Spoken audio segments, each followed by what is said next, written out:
retour de l'église de Jésus. Nous nous retrouvons rue d'Arquier. Nous étions rue Furgol. Et l'adresse officielle de l'église, c'est rue des Fleurs, à côté du collège Saint-Stanislas.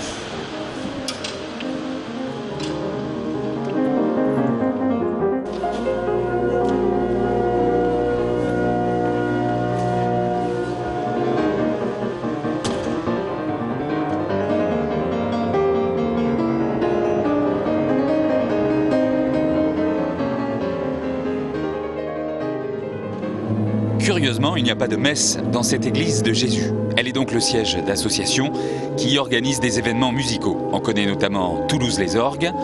Mélanie Daoulas de l'association TLO nous en dit plus. Alors c'est une église qui date de la deuxième moitié du 19e siècle, qui a été réalisée donc par les jésuites, d'où son nom, l'église du Jésus. Orthographié G-E-S-U, E sans accent. Est-ce qu'on sait d'où ça vient? Ça vient apparemment donc du mot jésuite en italien, et donc cette graphie aurait été reprise pour cette église-là. Cette église a été richement décorée parce que pour les jésuites, il fallait édifier la population et les fidèles. Les ouailles ont besoin d'être frappées par les dorures, les ors, les couleurs. Voilà, d'autant qu'en fait, cette église a une histoire un peu particulière parce que quand les jésuites ont acheté le terrain, c'était l'ancienne sénéchaussée, donc tout a été apparemment détruit et reconstruit, donc il y avait une petite place et on ne pouvait pas édifier l'église trop haut. Oui. Donc à la sobriété de l'extérieur, on a compensé en faisant un riche décor à l'intérieur. L'église a été rachetée par la mairie de Toulouse en 2000, les vitraux restaurés après AZF. Avec l'orgue, l'église du Jésus est inscrite à l'inventaire supplémentaire des monuments historiques. Alors, est-ce que c'est un orgue qui a des qualités particulières? Oui, certainement. D'être déjà construit par un des grands facteurs d'orgue du 19e siècle et d'être dans son état d'origine, donc conservé avec ses qualités d'origine.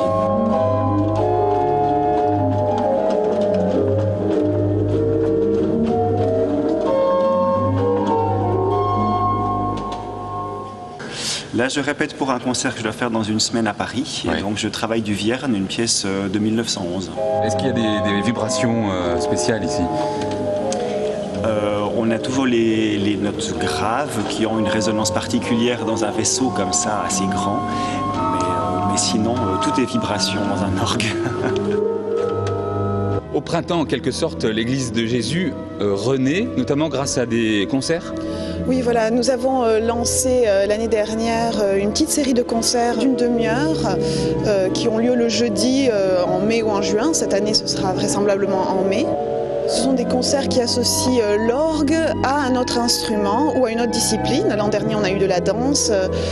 Ça permet aussi à cette église de retrouver un peu sa place dans le quartier. Il y a les tribunaux, donc il y a beaucoup de gens qui passent dans le quartier sans forcément connaître cette église. Oui. Donc l'idée, c'était de réouvrir ce monument aux personnes du quartier et surtout donc par la mission Toulouse les Orgues de faire découvrir l'orgue.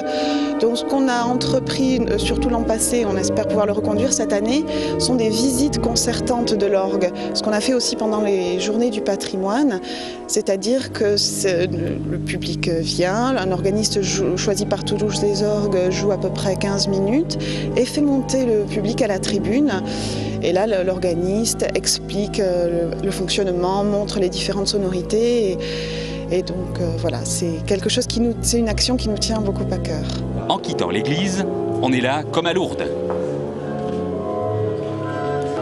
De l'autre côté des bureaux de Toulouse les Orgues, qui nous a accueillis, ceux de 3 associations également musicales, les Clés de Saint-Pierre, Antiphona et les Sacs-Boutiers, l'orchestre de musique ancienne, ici en répétition.